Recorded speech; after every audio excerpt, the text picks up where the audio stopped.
Hello everyone, and thank you so much for joining us today. My name's Emma Sisson and I am joined by Bob Huxford, Clotilde Gross and Fraser Rowley from SEC Newgate. Today we're going to be talking about some of the key communication strategies to consider prior to an IPO. Bob, Chloe, Fraser, thank you so much for joining me today. Thank you. Now, first question to you, Chloe. What do you need to think about ahead of an IPO? Well, actually quite a lot, Emma. What you would find is companies now that thinking about listing cannot just solely look at one stakeholder group, which is the investment community. And what we have found is that actually, there's a bigger ecosystem around them. And it's very important, when I talk about an ecosystem, I talk about various stakeholder groups, such as the internal colleagues, customers, the existing shareholders, to some extent the government as well. And they need to make sure that they give the right message in a consistent way to all of these stakeholder groups ahead of an IPO. And what we have found companies is when they want to go to market, we work with them to really emphasize these core strategic pillars in a multi-channel communications, because the media is one very small element of that. It's a little bit bigger than that because it looks at digital, AI, the media, podcasts, the website, all of these channels to these stakeholder groups are important to make sure that we deliver that constant message.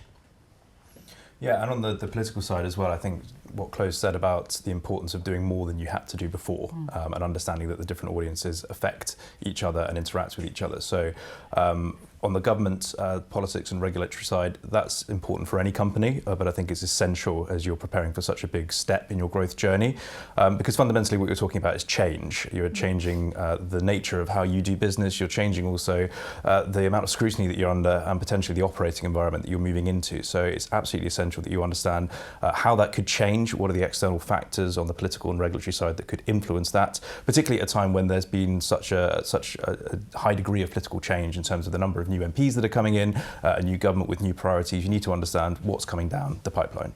A lot to consider and very key points. Yeah.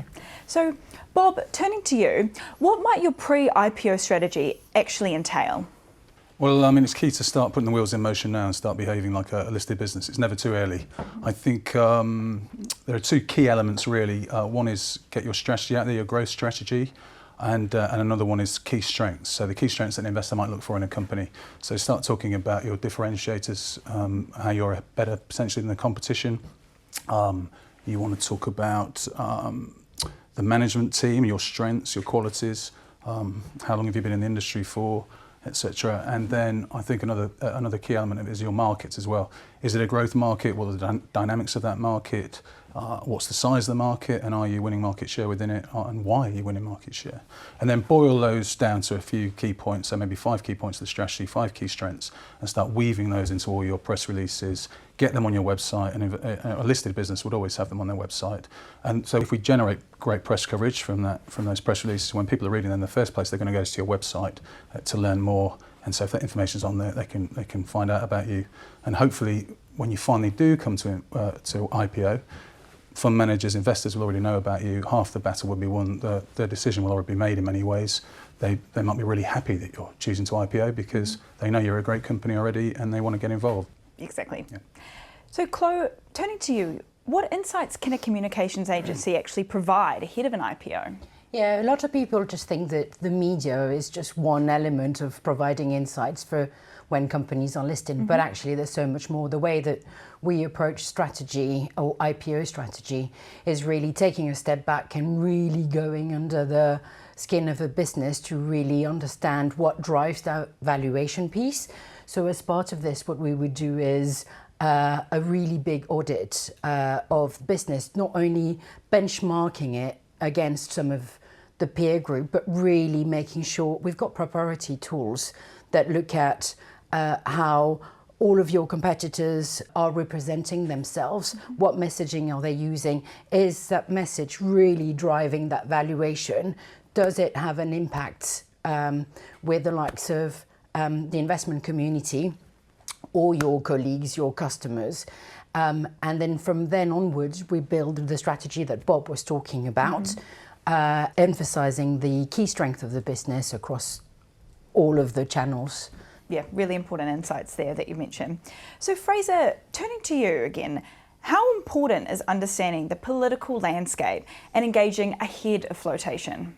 It's very important. I think anyone who's navigated general elections or budgets, as we've had quite a few of in recent years, understands how changeable the political landscape can be.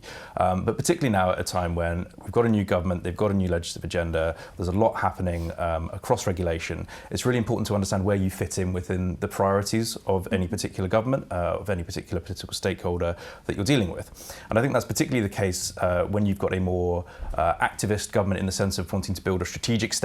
So for the first time in a number of years, we're going to have an industrial strategy published in the spring of next year. That's identifying growth sectors for the UK where we think there's a competitive advantage. So understanding, do you fit within one of those sectors? Might you fit within one of the subsectors? Are you an enabler of some of those goals that the government wants to achieve?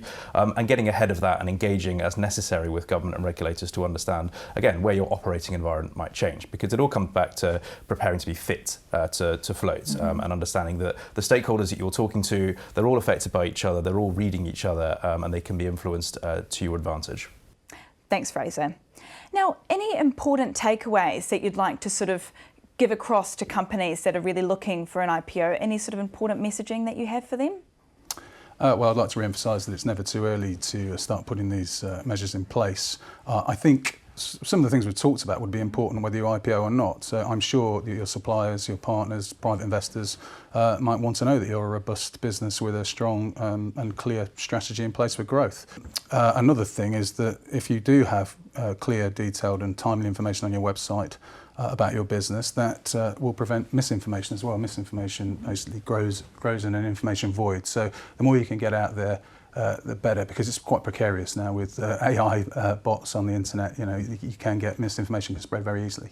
And another thing I'd like to emphasise, if I can, is this video forms part of a series of videos we're doing the LSEG, and so lots of our colleagues have specialisms, different areas that we employ for successful IPOs. So they'll be talking about some of the elements that they do. Please tune in for those. We've got a video on digital communications, one on leadership comms, we've got one on responsible business, and what you need to do for that, and also finally one on crisis comms. So please do check those out if you want to learn more. Thanks, Bob. Thanks. Chloe, Fraser, thanks so much. Thanks.